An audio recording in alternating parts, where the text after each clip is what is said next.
Salut les amis, c'est Timena et bonne tartine à tous les amis. Si cette tartine, elle vous intrigue, j'en ai fait une vidéo dédiée, bien sûr, je vous mets le lien en description pour en savoir plus. Et hop. Si ce t-shirt aussi, il vous intéresse parce que c'est moi qui l'ai designé, là aussi, vous en saurez plus dans la vidéo dédiée dont je viens de parler. Mais on peut reparler un petit peu aussi à la fin de cette vidéo si ça vous intéresse. Bienvenue dans cette série de vidéos où on regarde ensemble les critiques négatives sur des séries ou des jeux vidéo. Aujourd'hui, on va s'intéresser au jeu vidéo qui vient de sortir il n'y a pas très longtemps, à savoir God of War Ragnarok. On ira donc voir les critiques négatives sur le site jeuxvideo.com. Bien sûr, si vous aussi vous avez d'autres avis sur ce jeu, n'hésitez pas à me le marquer en commentaire. Surtout qu'en ce moment, God of War, tout le monde l'encense, car il a reçu pas mal de prix aux Game Awards récemment. Donc, est-ce qu'il y a vraiment des gens qui mettent des avis négatifs sur ce jeu? Eh bien, on va voir ça ensemble, on va voir si c'est cohérent ou pas, si c'est rigolo ou pas. Allez, on y va, transition, c'est parti, on se retrouve sur mon ordinateur. Donc voilà, on se retrouve sur jeuxvideo.com et donc sur le jeu God of War Ragnarok. Et oui, oh là là, j'ai adoré ce jeu personnellement.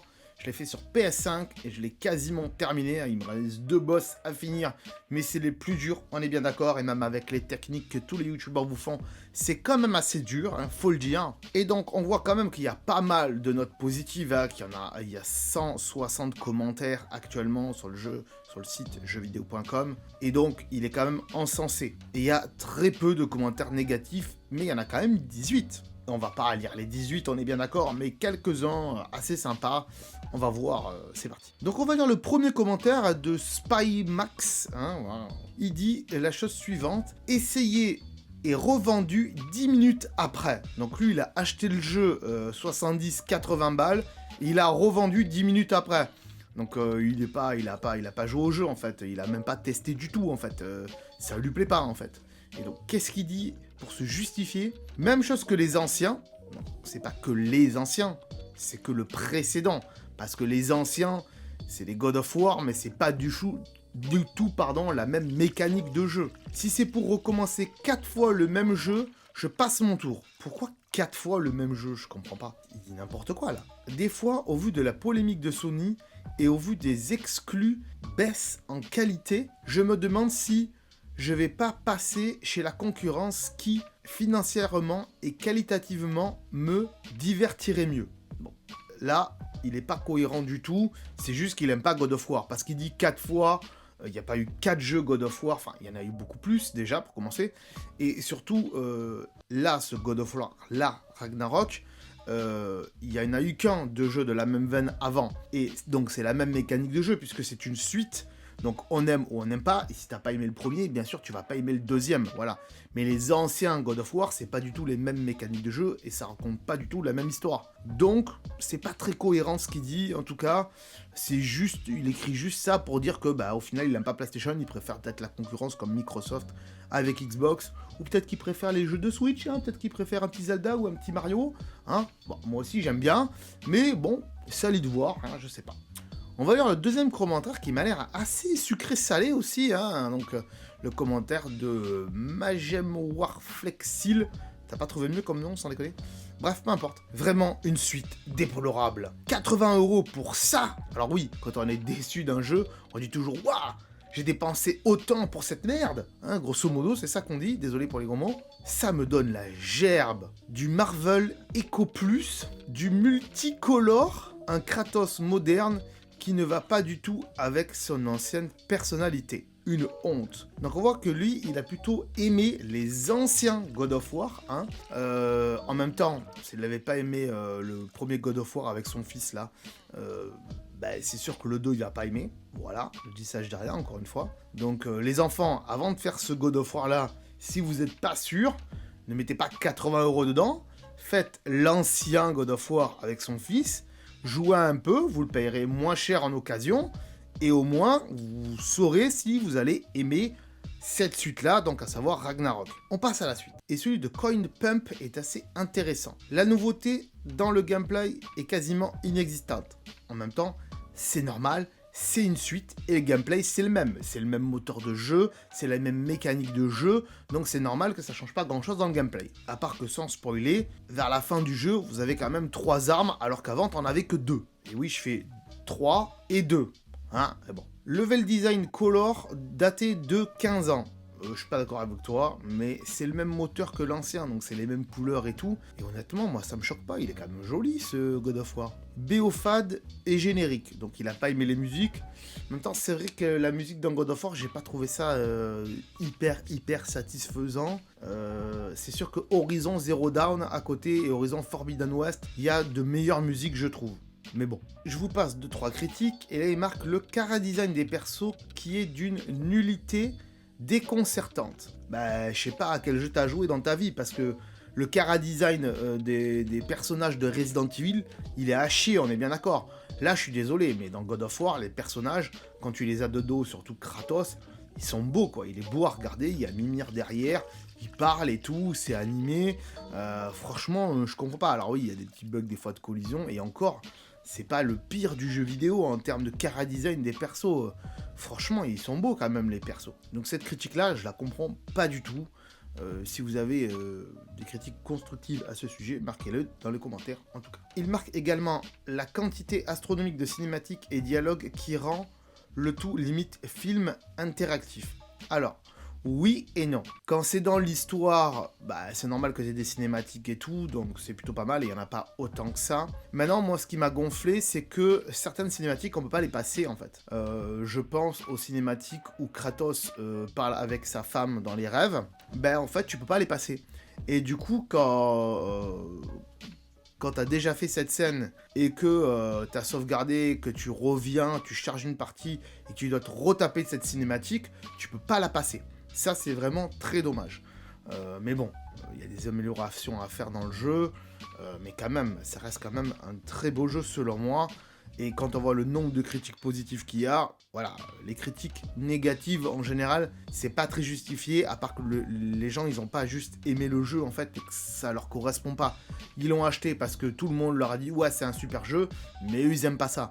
Mais c'est pas parce qu'un jeu est encensé par tout le monde que tout le monde doit l'aimer. Et il termine en disant: ce jeu est une escroquerie, il n'a que de God of War que le nom. Ce n'est plus qu'un cadavre vide et sans âme. Oh là là, il va loin dans sa critique, dis donc. Alors, il n'a plus que de nom, oui et non. Si tu veux, ils avaient dit que God of War, ils allaient faire une espèce de reboot ou une nouvelle histoire en monde semi-ouvert. Je dis bien semi-ouvert, parce qu'il y en a qui disent que c'est pas un monde ouvert, et c'est pas totalement faux. Mais cela dit, à partir du moment où il y a Kratos et où il y a des grosses bestioles et des monstres et que quand tu les tues ça gicle partout, pour moi c'est un God of War, voilà, c'est tout.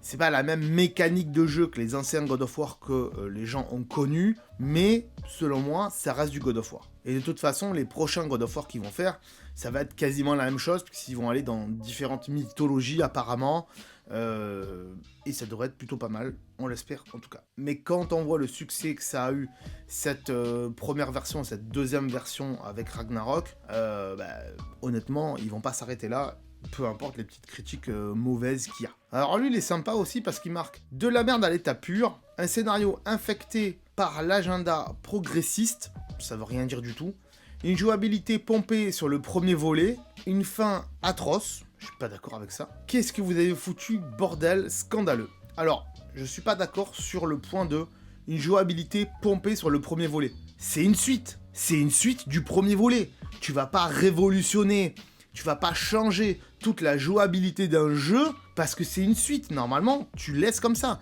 C'est comme Horizon Zero Dawn et Horizon Forbidden West, c'est une suite. Et donc, c'est la même jouabilité. C'est comme Tomb Raider, depuis qu'ils ont fait le reboot. Voilà, il y a eu 3 jeux Tomb Raider. C'est la même jouabilité. On change pas grand-chose. C'est des gameplays qu'on aime jouer, que les gens aiment jouer. Et je vois pas pourquoi, entre le premier volet et le deuxième volet, tu changerais de jouabilité, en fait. C'est une suite. C'est comme, je sais pas, si tu vas au cinéma, que tu regardes, je sais pas moi, un film Marvel, et que tu regardes par exemple Iron Man 1, et Iron Man 2, il est fait en dessin animé. Ça veut rien dire du tout, tu vois, c'est pas dans la continuité. Il faut qu'Iron Man 2, il soit aussi en film avec des acteurs et tout. Il faut pas qu'il soit en dessin animé. Donc c'est normal que la jouabilité soit la même dans une suite de jeux. Donc ça, ces commentaires-là, ils veulent rien dire du tout selon moi, quoi. Ils sont pas du tout légitimes en tout cas. Lui pareil, il dit même gameplay qu'en 2018. Bah oui, c'est normal, c'est une suite. Il dit aussi pas d'évolution de graphisme. Je suis désolé, mais je sais pas sur quoi t'as joué. Mais moi, je lis là les critiques de PS5. Je trouve quand même qu'entre la PS4 et la PS5, il y a quand même une évolution de graphisme. Après, faut pas oublier une chose, c'est que si on y joue sur PS5, le jeu est quand même compatible PS4. Donc ça veut dire une chose, c'est que il est fait pour tourner sur PS4 et quand il joue sur PS5, les graphismes sont un petit peu augmentés. Mais c'est pas un jeu spécifique PS5 qui prend en compte toute la capacité de la PS5 comme ça va l'être pour de futurs jeux comme Final Fantasy XVI, je crois, ou le prochain Jedi Fallen Order, là, je sais pas quoi. Voilà, c'est des jeux qui seront exclusifs à la PS5, et du coup, ils seront jolis. Je sais pas si Hogwarts Legacy sera que PS5, ou s'il sera aussi PS4, mais, en tout cas, sur PS5, les images étaient jolies. Donc, on peut pas dire qu'il n'y ait pas d'évolution, c'est pas totalement vrai, et c'est pas totalement faux non plus, mais il faut comprendre comment fonctionnent les jeux derrière, et comment ils sont créés, et comment ils peuvent tourner sur une PS4 et une PS5 en même temps. Je vais lire ce dernier commentaire qui m'a l'air assez intéressant. Je dis dernier parce qu'il y en a d'autres, mais honnêtement, c'est quasiment tous la même chose. Mais celui-là, il a l'air assez intéressant parce qu'il commence par dire, Monsieur X Repa, il commence par dire, c'est beau, c'est God of War. Donc pour lui, c'est du God of War, hein, pas comme les autres. Pour moi aussi, c'est du God of War. Mais putain, le fils de Kratos ne ferme jamais la gueule, ça me saoule. C'est dit que t'as jamais fait gaffe à ça, hein. Je vais relancer la console là, pour voir si c'est vrai. J'ai arrêté d'y jouer et je l'ai revendu. Pourquoi? Parce que juste l'autre il ouvre sa bouche. Au secours quoi? Je veux explorer le jeu et résoudre les énigmes par moi-même. Pas besoin d'avoir la solution dans la seconde. Alors oui et non. C'est vrai que c'est quand même assez linéaire et assez tracé. Et c'est pas open world. Je suis d'accord. Maintenant, quand tu dis je veux résoudre les énigmes par moi-même, ne reste serait-ce que les coffres des normes où t'as les cloches à taper, où t'as à enflammer les torches là, il faut quand même réfléchir pour savoir comment tu dois faire pour enflammer ou dans quel sens tu dois taper les cloches. Donc là, la solution, tu vas la trouver par toi-même. Voilà. Et puis de toute façon, aujourd'hui, si on est bloqué, il y a quand même pas mal de vidéos sur YouTube pour nous aider, ce qui n'était pas le cas il y a 10, 20 ans en arrière, on est bien d'accord. Il dit qu'il a arrêté de jouer à Plague Tales et à Forbidden West pour la même raison. Ben dans ce cas-là, ça veut dire que c'est pas ton type de jeu en fait. C'est pas les jeux qui te plaisent le plus. Donc moi je te conseille d'arrêter d'acheter ce type de jeu déjà pour commencer. Mais ça m'étonnerait qu'il regarde la vidéo. Voilà, impossible de désactiver cette aide constante. Bah, je comprends pas de quoi tu parles, parce que moi j'ai pas eu d'aide. Je peux vous dire que les prochains jeux à venir, fini le Day One. Bah ouais, personne t'oblige à acheter des jeux Day One en fait. Honnêtement, si t'es pas sûr d'un jeu, ne l'achète pas. N'achète pas un jeu juste parce que t'as vu un trailer et que ça t'a plu en fait. Regarde peut-être un petit peu des gens qui y jouent. Des fois, t'as des chaînes YouTube qui y jouent un jour avant, 2 jours avant. Sinon, bah, t'attends une semaine, tu regardes un peu des youtubeurs y jouer, tu te fais ton avis, et après tu l'achètes ou tu l'achètes pas. Mais voilà, si t'en as marre de claquer des sous et que ça te plaît pas, ben en effet, l'achète pas Day One. Il dit pour le reste, on dirait un vulgaire DLC de God of War 2018. C'est pas forcément un DLC, dans le sens où il a quand même une durée de vie qui est quand même assez longue. À part si t'as rien à foutre de tes journées et que tu passes toute la journée de, je sais pas moi, 9h du matin à minuit, 1h le soir à jouer à God of War sur ton canapé, en effet, en une semaine, tu l'as fini. Mais si t'es quand même quelqu'un d'actif, que t'as des choses à faire dans la vie, que t'as un travail et tout ça, et que tu joues que 1 heure ou 2 par soir, à mon avis, au bout de 3, 4, 5 semaines, tu l'as pas fini.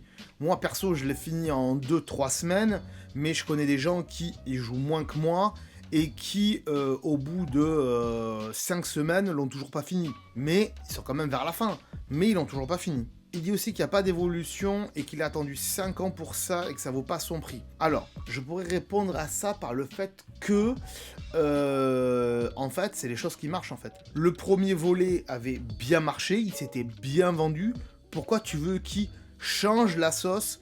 Pourquoi tu veux qu'il modifie tout alors que ça marche bien? Pareil pour les Tomb Raider, pareil pour les Horizon Zero Dawn, Forbidden West. C'est les trucs qui marchent, c'est les trucs qui se vendent. Et donc, pourquoi ils vont changer tout à l'intérieur du jeu? C'est pas dans leur intérêt, en fait. Donc, ils font des suites, plus ou moins bien, entre guillemets.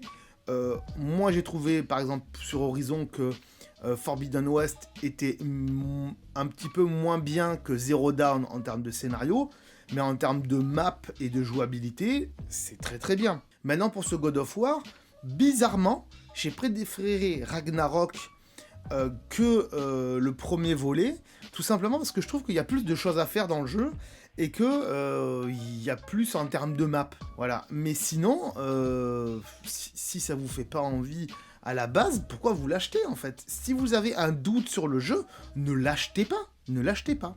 Voilà. Voilà, on va terminer là-dessus, les amis. On voit quand même qu'il y a, je reviens là-dessus, mais qu'il n'y a pas beaucoup de notes vraiment désastreuses sur ce jeu. Il a quand même été encensé par tout le monde et il a eu beaucoup de prix.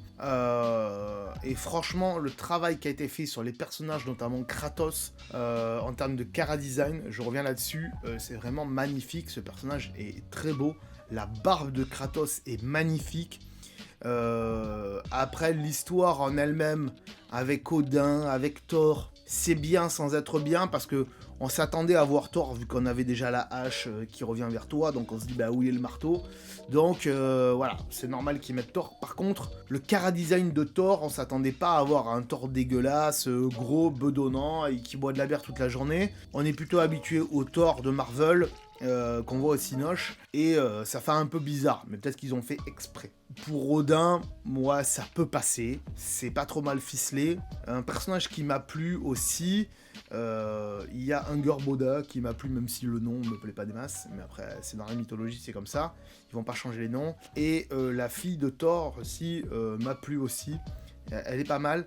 Le chara-design là est moins bien fait, je trouve, mais Trude, elle est pas mal non plus.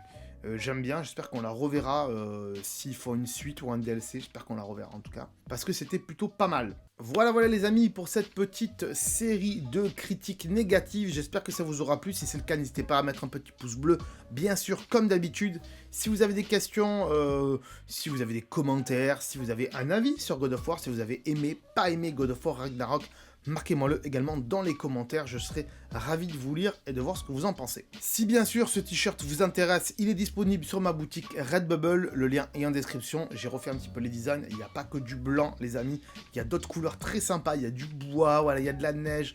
Vous allez voir, c'est assez cool. Moi j'aime bien en tout cas, si vous aimez mon Fuji, si vous aimez le Japon, n'hésitez pas à prendre un t-shirt de cette collection, parce que j'en ai fait une collection. Donc voilà, tout ça c'est bien sûr en description, lien vers ma boutique de t-shirts, Redbubble. Donc likez bien sûr, abonnez-vous bien sûr, et partagez si vous voulez cette vidéo. Ça me fait énormément plaisir, puisque on fait plein de vidéos sur la chaîne. Donc voilà, faut pas hésiter à vous abonner en tout cas. Je vous dis à très bientôt sur la chaîne. Ciao.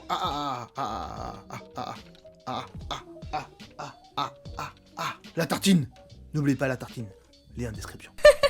Attends, avant de partir, j'allais oublier. Tu peux aussi me suivre sur les réseaux sociaux. Ils sont là, voilà, si ça t'intéresse, bien sûr. Tu peux aussi t'abonner à la chaîne en cliquant sur le logo ici. Voilà, là, maintenant, il s'affiche. Comme ça, tu pourras voir toutes les vidéos qu'on a fait sur la chaîne. Et en plus, c'est gratuit, c'est pas comme Netflix. Tu peux aussi regarder les vidéos que je te propose maintenant. Voilà, elles sont là, hein, elles sont bien. Et en plus, je pense qu'elles peuvent fortement t'intéresser. Donc voilà, n'hésite pas, clique dessus. En tout cas, je te remercie de t'être abonné et je te dis à très bientôt.